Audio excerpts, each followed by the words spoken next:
Much has changed in the sense of our preparation. Anytime you win or lose, you're always going to look at what you did well. You're going to look at what you didn't do well. And it's all about making sure that you absorb it and you make your corrections. And at the same time, you have a better understanding. And then I think that's where improvement comes from games. And practices are a big part of making sure that not only are you learning from the film and applying it, but are you continuing to work on what you're good at. And it's a constant balancing act of making sure that you're improving and at the same time never getting away from what your strengths are. And so eventually, hopefully by the end of the year, you don't have a whole lot of weaknesses. We had some weaknesses the other night. And at the same time, we had a lot of strengths in that game. And obviously, there's no question that we didn't do the job on the backboards. And they were averaging 48 shots in the last 5 games. They got 63. They were making 17 shots. They made 27. So anytime you give up 10 of 15 on extra shots in a game, you're not going to win the game. And we were still within seconds, or relatively within seconds, somewhere in there, of being able to come back and get it. But we gave them too many possessions, bottom line. We gave them too many possessions. We didn't take advantage of some of the ones that we had, but we did do some really good things. And I think anytime you lose and you take it as hard as these guys take it, you have to keep reminding them why you're in the position that you're in the first place and what it looked like inside the game. The thing about this team, no matter what's happened this year, even when we've lost games, they've answered the bell and shown up every night. We just haven't always played great. Even when we won, we haven't played great, but that's part of building your team. But the other night, there's no question that we did not do a great job of blocking out man or zone, and we did not answer the physicality bell, really with Trevor Mbakwe more than anything else. I know there's a lot of some other guys made plays, but the bottom line is that physicality in the 50-50s, and we didn't do that. When you get 70% of the 50-50 balls, you're going to win pretty much most of your games. We weren't close to that in that game.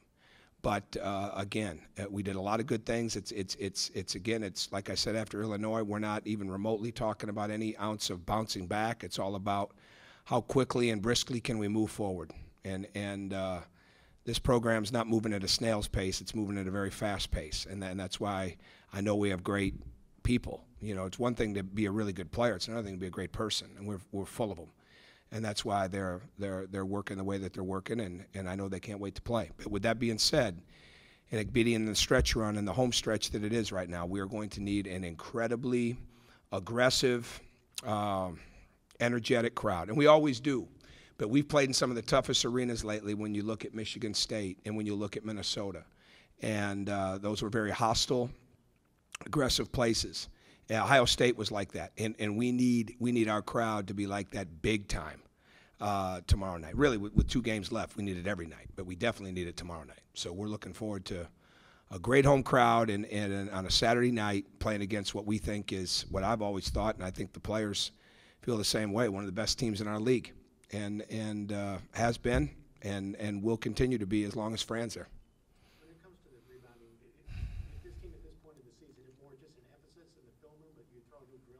No, I don't think it's the drills. I mean, we could have maxed out on drills.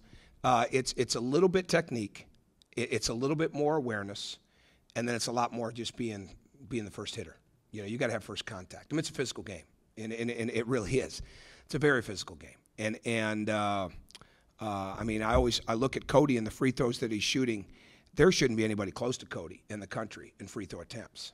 Really, there shouldn't be. And when we come back and watch the films, and it just is what it is. I mean, it's a physical league, so you just got to keep working with it. Well, you can always improve your technique. You can always improve your mindset, and when those two go together, then it's that much better. But we've had some great rebounding games. It wasn't like we forgot. We didn't make first contact, and we didn't get the 50-50s. A little bit like that, but because Whittington was such a hard matchup. But again, they had to match up with us too. I mean, but again, we could see so many different things from Iowa. They play their 1-2-2/3-2 zone. They play their 2-3. They press. They zone press. Like I said, they do so many different things with their offense. So you really have to know personnel in this game. You do with everybody in the league, and that's one area that our guys have grown exponentially this year is really understanding personnel and what we're trying to take away from each individual player. And I think that just comes with the maturity of a team and having a better understanding of the league all the time. But they can do a lot of things. So we'll see. We may have to match up with them sometimes. Well, I had no idea till we learned that we hadn't had one at Indiana since 1999. That just goes to show, because there have been some great students at Indiana. It just goes to show how hard a task that is to make that, and to have two guys make it is incredible. And we had some other guys that probably just missed that cutoff, whatever it is. I mean, Victor was extremely close academically to that. So I think it says a lot about the way they were raised. I think it says a lot about the way they value, long before they got to Indiana, being student athletes, being people that really did well academically. But I think it says a lot about the support that they have here, the system that's in place at Indiana University, the educational value, and the fact that it's one thing to go to class, it's one thing to get good grades, it's another thing to want to get them. And we've got a team of guys that want to get them. It's competitive. And we saw that this past summer with most of the freshmen. I mean, it's competitive. And not competitive in the sense that it's being created that way by the system. It's being created that way by them. They're competitors. And I think when you look at what Cody and Jordan have done over their careers here, one long, one short, and at the same time, what they mean to the program on a daily basis, you can't really quantify it. And I think that's another great example of just how impressive those two have been since they've been at Indiana. But Marnie Mooney deserves incredible credit.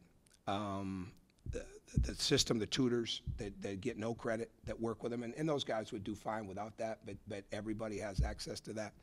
But I think those two young guys and their families and the way they've been raised deserve the bulk of the credit more than anybody else.